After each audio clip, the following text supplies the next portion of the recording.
नमस्कार दोस्तों, कलयुग के चमत्कार संतों की वाणी में आप सबका स्वागत है। दोस्तों, आज हम सुनाने जा रहे हैं श्रीमद् भागवत महापुराण के द्वितीय स्कंद का पंचम अध्याय। अभी तक आप चौथे अध्याय तक सारी कथा सुन चुके हैं, जो कि सूत जी शौनक आदि ऋषियों को सुना रहे हैं और श्री सुखदेव जी महाराज परीक्षित को सुना रहे हैं।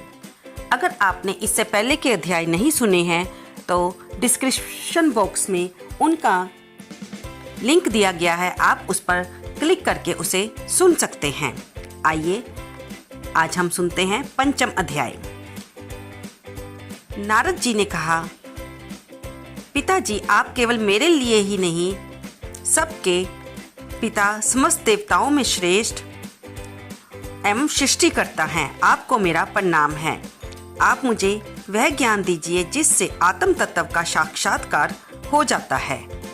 दोस्तों, इसमें सृष्टि का वर्णन बताया गया है, जिसमें ब्रह्मा जी अपने पुत्र नारद जी को इस बारे में ज्ञान दे रहे हैं। नारद जी ने फिर कहा, पिताजी, इस संसार का क्या लक्षण है? इसका आधार क्या है? इसका निर्माण किसने किया? इसका प्रलय किसमें होता है? ये किसके अधीन है? और वास्तव में ये क्या वस्तु है? आप इसका तत्व बतलाइए।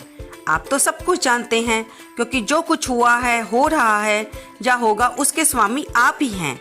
ये सारा संसार हथेली पर रखे हुए आंवले के समान आपकी ज्ञान की दृष्टि के अंतर्गत ही है। पिताजी, आपको ये ज्ञान कहाँ से मिला? आप किसके आधार पर ठहरे हुए हैं? आपका स्वामी कौन है? आपका स्वरूप क्या है? आप अकेले ही अपनी माया से पंचभूतों के द्वारा प्राणियों की सृष्टि कर लेते हैं। कितना अद्भुत है। जैसे मकड़ी अनायासी अपने मुंह से जाला निकालकर उसमें खेलने लगती है, वैसे ही आप अपनी शक्ति के आश्रय से जीवों को अपने में ही उत्पन्न करते हैं और फिर आप में कोई विकार नहीं होता। जगत में नाम, रूप और गुणों से जो कुछ भी जाना जाता है, उसमें ऐसी कोई सत, असत, उत्तम, मध्यम या अधम वस्तु नहीं देखता। इस प्रकार सबके ईश्वर होकर भी आपने एकाग्र चित्त से घोर तपस्या की। इससे मुझे मोह के साथ साथ बहुत बड़ी शंका हो रही है कि आपसे बड़ा भी कोई है। पिताजी, आप सर्वज्ञ और सर्वेश्वर हैं। जो कुछ मैं पूछ रहा हूँ, कृपा करके मुझे समझाइए, जिससे मैं आपके उपदेश को ठीक ठाक समझ सकूं। ब्रह्मा जी ने कहा, बेटा नारद, तुमने जीवों के प्रति करुणा के भाव से भरकर बहुत ही सुंदर प्रश्न किया है, क्योंकि इससे भगवान के गुणों का वर्णन करने की मुझे प्रेरणा प्राप्त हुई है। तुमने मेरे विषय में जो कुछ कहा है वह असत्य नहीं है, क्योंकि जब तक मुझसे परे का तत्व, जो स्वयं भगवान ही है, जान नहीं लिया जाता, तब तक मेरा ऐसा ही प्रभाव प्रतीत होता है। जैसे सूर्य, अग्नि, चंद्रमा, ग्रह, नक्षत्र और तारे उन्हीं के प्रकाश से प्रकाशित होकर जगत में प्रकाश फैलाते हैं, वैसे ही मैं उन्हीं स्वयं प्रकाश भगवान के चिन्मय प्रकाश से प्रकाशित होकर संसार को प्रकाशित कर रहा हूँ। उन भगवान वासुदेव की मैं वंदना करता हूँ और ध्यान भी, जिनकी दुर्जय माया से मोहित होकर लोग मुझे जगत गुरु कहते हैं। ये माया तो उनकी आंखों के सामने ठहरती ही नहीं, छेप कर दूर से ही भाग जाती है, परंतु संसार के अज्ञानी जन उसी से मोहित होकर ये मैं हूँ, ये मेरा है, ऐसा बकते रहते हैं। भगवत स्वरूप नारद, द्रव्य, कर्म, काल, स्वभाव और जीव वास्तव में भगवान से भिन्न दूसरी कोई भी वस्तु नहीं है। वेद नारायण के परायण है, देवता भी नारायण के ही अंगों में कल्पित हुए हैं और समस्त यज्ञ भी नारायण की प्रसन्नता के लिए ही है, तथा उनसे जिन लोगों की प्राप्ति होती है वे भी नारायण में ही कल्पित हैं। सब प्रकार के योग भी नारायण की प्राप्ति के हेतु ही है। सभी तपस्याएं नारायण की ओर ही ले जाने वाली हैं। ज्ञान के द्वारा ही नारायण जाने जाते हैं। समस्त साध्य और साधकों का पर्यावसान भगवान नारायण ही है। वे दृष्टा होने पर भी ईश्वर हैं, स्वामी हैं, निर्विकार होने पर भी सर्वस्वरूप है। उन्होंने ही मुझे बनाया है और उन्हीं की दृष्टि से प्रेरित होकर मैं उनके इच्छा अनुसार सृष्टि रचना करता हूँ। भगवान के माया के गुणों से रहित एवं अनंत है। सृष्टि, स्थिति और प्रलय के लिए रजोगुण, सत्वगुण और तमोगुण, ये तीन गुण माया के द्वारा उनमें स्वीकार किए गए हैं। नारद इंद्रियातीत भगवान गुणों के इन 3 आवरणों से अपने स्वरूप को ढक लेते हैं, इसलिए लोग उनके बारे में नहीं जान पाते।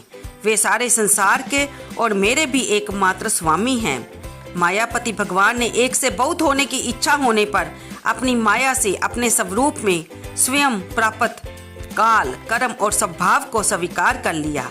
भगवान की शक्ति से ही काल ने तीनों गुणों में शोभ उत्पन्न किया, स्वभाव ने उन्हें रूपांतरित कर दिया और कर्म ने महातत्व को जन्म दिया।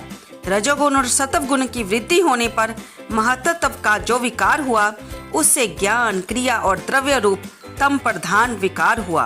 वह अहंकार कहलाया और विकार को प्राप्त होकर 3 प्रकार का हो गया।